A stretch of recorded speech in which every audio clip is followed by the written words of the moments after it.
오늘 우리가 추수감사주일로 지키고 있습니다.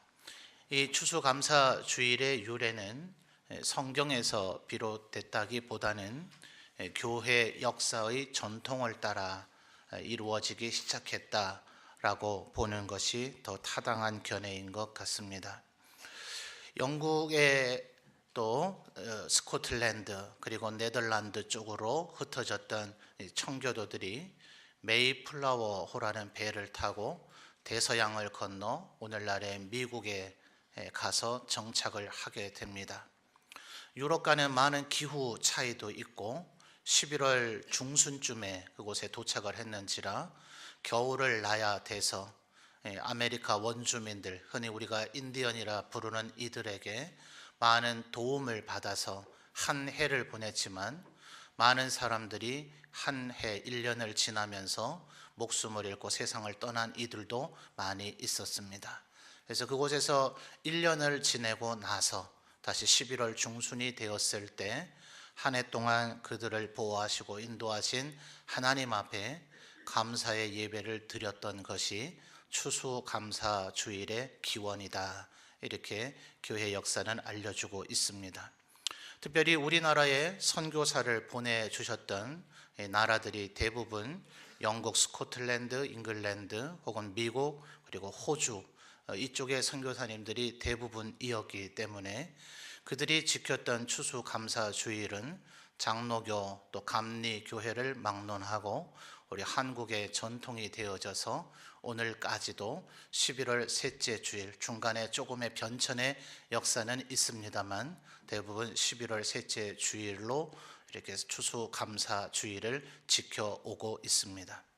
그러나 이것은 또한 성경적으로 보더라도 유월절 그리고 초실절, 수장절로 세 절기를 지키라 하셨던 그 하나님의 구약시대 때의 율법을 따라서 유월절은 어린 양 되셨던 예수 그리스도께서 유월절에 부활하셨으므로 부활주일로, 그리고 한 해의 추수의 시작이 되어지는 초실절은 우리도 추수의 첫 시작인 맥추감사주일로, 그리고 모든 추수의 거지를 끝내고 난 수장절, 거두어들여서 저장한다 그런 뜻이죠.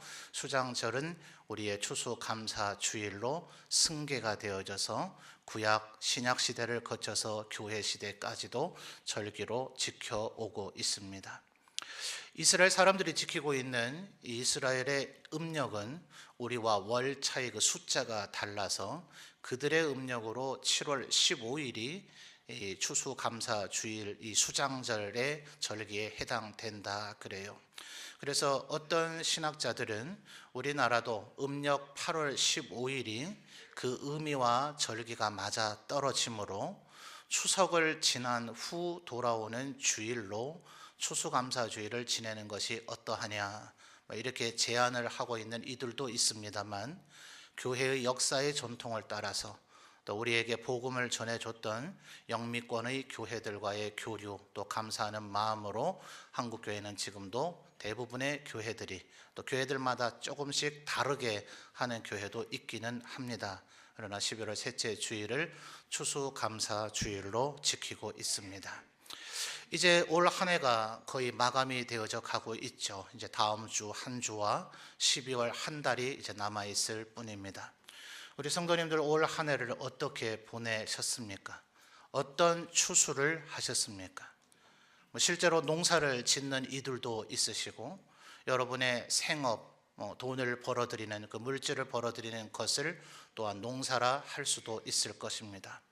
아마 중3, 고3 학생들 올해 중대한 시험을 앞두고 있는 이들도 있었을 것이고, 또 그 외에도 수많은 1년에 그저 한 번 정도 있는 시험을 준비하고 응시하고 결과를 기다리는 이들도 있었을 것입니다. 어떻습니까? 여러분 흉년이십니까? 풍년이십니까?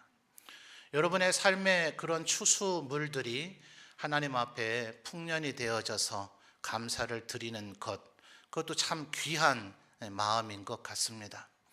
하나님 앞에 또 그렇지 못하다 하더라도 또 올해는 아니라 다른 해에 우리에게 은혜를 주셨던 하나님 앞에 감사를 드리는 마음 또한 귀한 것 같습니다. 그러나 우리의 마음이 거기에 머물러서 되지는 않겠고, 우리는 하나님의 백성인지라 영적인 추수까지도 생각할 수 있는 마음을 가져야 된다고 생각을 합니다. 여러분, 오늘 우리가 읽은 본문의 말씀을 보면 예수 그리스도께서 승천하시기 직전 제자들 사도들에게 주셨던 그 명령 가운데 중대한 얘기들이 나오죠. 한번 말씀을 살펴볼까요? 한 5가지 정도의 움직이는 행동을 나타내는 동사들이 나타납니다. 자, 순서대로 한번 찾아보죠. 그러므로 너희는 뭐합니까? 가서. 첫 번째 가서입니다. 두 번째 모든 민족을 뭐하죠? 제자로 삼아. 세 번째요, 아버지와 아들과 성령의 이름으로 뭐합니까? 세례를 베풀고. 그 다음에 내가 너에게 분부한 모든 것을 뭐하죠? 가르쳐서 지키게 하라. 이렇게 주님께서 이야기를 하신 것입니다. 그래서 여러분, 이것이 어떤 면에서는 우리 모두 다가 진정으로 주님 앞에 보여드려야 할 영적인 추수물일 것입니다. 우리가 농사를 지어서 하나님 앞에 감사드리는 것도 귀한 일이겠고, 또 물질로 하나님 앞에 예물 드리는 것도 감사한 일이겠고, 여러분의 삶에 놀라운 진보나 성취를 이루는 것도 참 귀한 일이겠지만, 그 대부분의 것들은 이 세상의 삶을 영위하고 끝날 뿐이고 천국으로 가져가지는 못합니다. 그것은 시간이 지나고 나면 농사의 수확물들도, 우리의 물질도, 또 혹은 우리가 이루었던 그 어떤 놀라운 성과나 성취들도 시간이 지나면 사라져 버릴 것들이 대부분일 것입니다. 그러나 하나님 앞에 우리가 영혼의 구원을 위해서, 이 영혼의 추수를 위해서 노력한 것은 그대로 영원토록 남아 있을 것입니다. 바울 사도가 데살로니가 전서에서 얘기하지 않습니까? 그리스도 앞에 내가 서는 날에 나의 영광의 면류관이 무엇이냐? 바로 너희가 아니냐라고 갖고 말이죠. 우리들이 누군가를, 하나님을 아는 사람이 되도록 하기 위해서 가고, 또 제자를 삼고, 세례를 베풀고, 또 가르쳐서 지키게 한다면 그것이 우리의 하나의 추수물이 되어져서 하나님 앞에 온전히 영원토록 영광을 돌리는 존귀한 추수물이 될 것이다 하는 것입니다. 그래서 예수께서도 요한복음에서 사마리아 성에 갔을 때, 수가성에 그 여인과 대화한 후 제자들이 먹을 것을 가지고 왔을 때 마지막으로 제자들에게 하셨던 말씀 기억하십니까? 눈을 들어서 밭을 보라, 희어져 추수할 때가 되었다고 이야기하지 않습니까? 그러니 여러분, 우리들 주위에 있는 사람들을 우리들이 함께 협력을 하여서 추수를 해서 하나님 앞에 영광 돌리는 것, 이것이 오늘 우리가 하나님 앞에 드리는 감사의 예물들 중에 그 무엇보다도 제일 소중한 것이라고 저는 믿습니다.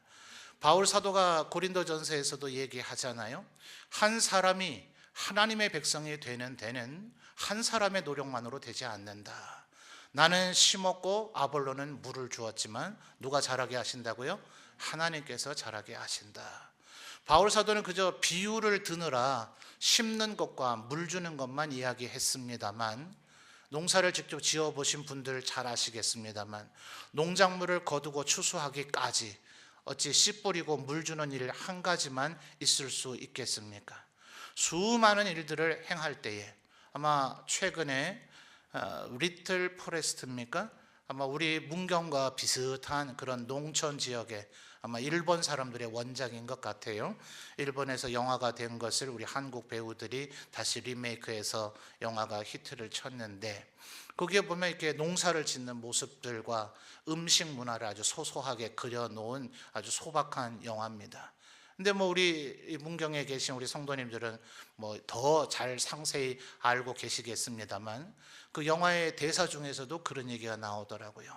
벼는 농부의 발자국 소리를 듣고 자란다. 농부의 손길을 통해 자란다. 오죽하면 그 벼에 쌀 밑자를 파자 하면 88이 나오죠. 그래서 88번, 88회 이상의 손길이 가야만 하나의 벼가 연그러진다. 여러분, 우리가 먹는 음식인 벼가 그러할진데 사람은 어떻겠습니까? 얼마나 한 사람이 온전한 하나님의 백성 그리스도인이 되기까지 얼마나 수많은 사람들의 노력과 또 섬김, 헌신과 협조가 있어야 그러한 이들이 되어질까요? 여러분, 오늘 우리 교회에 방금 전에 보셨다시피 학습, 또 입교, 그리고 유아세례, 세례교인 9명의 우리 성도들이 하나님 앞에 교인으로 세워지게 된 것이 저는 하나님 앞에 크나큰 축복이라고 믿습니다. 봄에도 학습 세례 받은 분들이 12분입니다. 그러니까 올해 봄, 가을 두 번의 성례식을 합치면 중복되는 분들이 있습니다만은 21명 정도가 학습 세례 교인으로 세워져 오고 있었던 것이죠. 여러분, 어떤 면에서는 그렇게 크지 않은 숫자일 수 있겠습니다만 지금 한국 우리 교회가 많이 좀 침체되어져 있다는 얘기들을 종종 합니다. 그래서 어마어마하게 큰 대형 교회는 아닌데 어느 교회의 목사님이 세례 주는 교회를 시상하겠다, 이런 행사를 했었더라. 제가 여러분에게 아마 설교 도중에 두어 차례 말씀드린 바가 있습니다. 우리 교회도 오늘 주보를 보시면 올해 38분의 성도들께서 등록을 해 주셨죠. 평균 한 해에 한 50여 명 등록을 합니다만 이분들의 한 절반 이상은 이미 하나님을 아시던 분들입니다. 다른 데서 이사를 오셨거나 혹은 신앙생활을 하다가 조금 쉬다가 다시 신앙생활을 하시거나 또 다른 교회에서 우리 교회로 오신 그런 분들이 있죠. 그래서 다른 교회들도 대부분 대동소이합니다. 정말 불신의 상태에서 예수 믿어서 세례받는 사람이 많이 줄어져 버린 시대를 지금 우리가 살아가고 있기 때문에 한 사람에게 세례 주는 것이 얼마나 귀한가, 그래서 세례 주는 교회를 시상하겠다 하는 그런 교회까지 생겨져 있을 정도입니다. 그러므로 사랑하는 성도 여러분, 우리들이 진실로 하나님의 백성이 맞다면 오늘 우리가 이 한 해를 지내면서 하나님 앞에 많은 추수와 감사의 예물, 그런 마음들을 우리가 가질 수 있겠지만 우리가 진정으로 하나님 앞에 꿈꾸고 감사해야 될 것은 우리가 얼마나 많은 영혼의 추수를 힘썼는가, 또 하나님 앞에 무엇 우리가 보여드릴 것이 있을까, 이것을 한번 여러분의 마음속에 점검해 보시는 우리 모든 성도들이 되셨으면 좋겠습니다. 그래서 이제 후로도 우리 교회가 더 많은 사람들을 세례를 베풀 수 있도록 우리 모든 성도들이 함께, 누군가는 씨를 뿌리겠죠. 누군가는 물을 줄 것입니다. 그리고 누군가는 걸음을 줘야 되겠고, 또 누군가는 그 수고하는 농부들의 땀을 닦아주고 격려해 줘야 되겠고요. 수많은 사람들의 협력을 통해서 세례받는 영혼들이 생겨나더라 하는 것입니다. 여러분, 오늘 본문의 말씀을 보면 세례받은 것이 구원의 완성점은 아닙니다. 우리 웨스트민스터 신앙 고백서 33장으로 이루어져 있는데 그 중에 28장에서 이 세례를 독립된 하나의 섹션으로 다룹니다. 왜냐하면 로마 캐톨릭은 믿음에다가 행위를 부과해서만이 구원을 받을 수 있다라고 그들은 주장해 왔었습니다. 그래서 우리 선조들, 종교개혁가들은 오직 믿음으로, 하나님의 그 은혜로, 그리스도를 통해서만이 우리들이 구원을 받을 수 있다는 것을 다시 확고히 선언했었죠.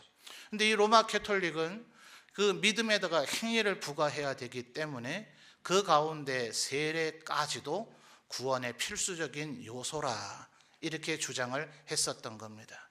세례를 받아야만 반드시 구원을 받는다.